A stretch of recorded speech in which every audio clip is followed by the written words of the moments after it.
एक दो दिन पहला ना जी एक बड़ा नाखुशगवार वाकया होया है। साडे ना इलाके बड़ा वड्डा स्कूल है विजडम हाउस चन्नन 7-8 हज़ार बच्चा उत्थे तलबा और तालबात पढ़ते ने। उत्थे ना कुछ चार बादशाह ने ना तालबात की वास्ते नाले फायरिंग की नाले हल्लड़बाजी। उस वाकया की इतला ना जिस वे SHO थाना डिंगा चौधरी मुजाहिद अब्बास साहब नूं लभी ते वो फौरन मौके ते पहुंचे ते उन्हां पुलिस नफरी दे हमरा आपू बस नूं चेली वाले छड्ड के आए ने ते चंद घंटियां जिन्हां उन्हां मुलजमान ट्रेस करके ना ते उन्हां कोलों असला भी बरामद कर लिया ते बड़ी उन्हां दी मेहरबानी। बड़ा इलाके च खौफ हरास फैल गया सी कि कितने बड़ा इदारा है ते साडे ना डिंगे च 6-7 महीने पहला ना अमनो मान की सूरत हाल बड़ी मखदूश हुई सी। डकैती ते चोरी आम सी ते अल्लाह दा करना ऐसा होया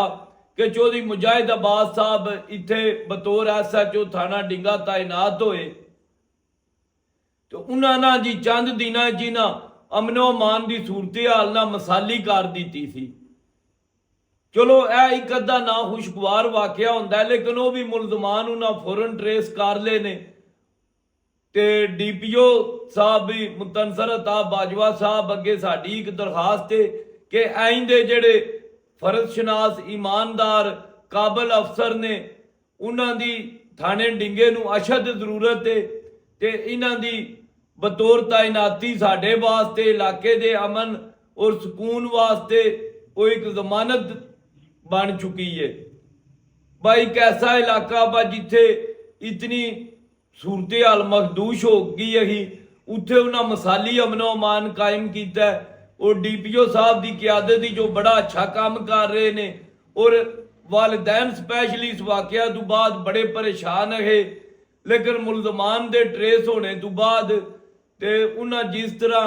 अपना फर्ज शनासी का मुजाहरा किया SHO साहब ने वो पूरा इलाका उन्होंने खराजे तहसीन पेश करता है और उन्होंने वास्ते दुआ गोए अल्लाह ताला उन्होंने महकमे च मजीद तरक्कियां देन ते उन्होंने सेहत तंदुरुस्ती ते लम्मी जिंदगी देन और आइंदे अफसर पंजाब पुलिस दे माथे दा झूमर ने और दूजे जूनियर अफसरान वास्ते भी एक मिसाल ने और ऐसे अफसरान दी महकमे नूं अशद जरूरत है ते DPO साहब दे भी असी मशकूर हाँ पूरा इलाका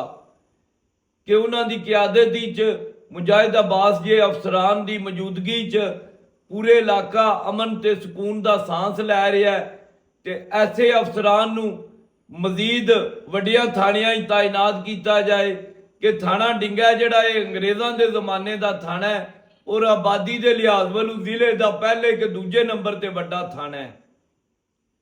ते उत्थे चौधरी मुजाहिद अब्बास जे अफसरान की मौजूदगी है जिहड़ी ये साडे पूरे इलाका वास्ते बड़ी इत्मीनान बख्श ते तसली बख्श है कि उन्होंने चंद दिनों च अपने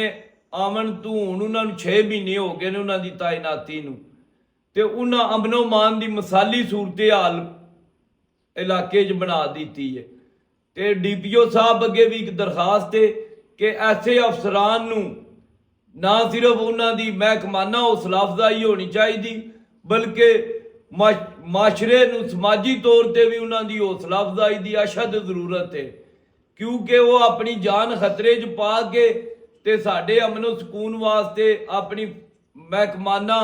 ड्यूटी सर अंजाम देंदिया अपनी फर्ज शनासी का मुजाहरा करदिया अपनी जान जोखम ही डाल के ते वो साडी हिफाजत करते ने ते असी अल्लाह ताला अगे भी दुआ गो हाँ ऐसे अफसरान नूं अल्लाह पाक उम्रे दराज करे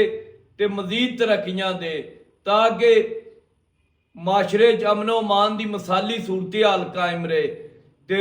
असी चौधरी मुजाहिद अब्बास साहब दे ते उन्हां दे पूरी टीम दे मशकूर हाँ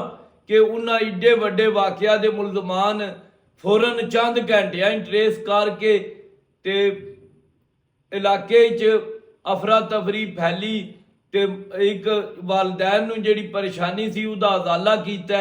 ते बहुत मेहरबानी चोई साहब अल्लाह पाक तुहानूं मजीद तरक्कियां दे ते एक ना सारियां दोस्तां भाइयां अगे रिक्वेस्ट है मेरा ना शाहिद कमाले दे नाम दे ना एक YouTube चैनल है सारे दोस्त भाई ना प्लीज़ उन्होंने सब्सक्राइब कर लो मेहरबानी।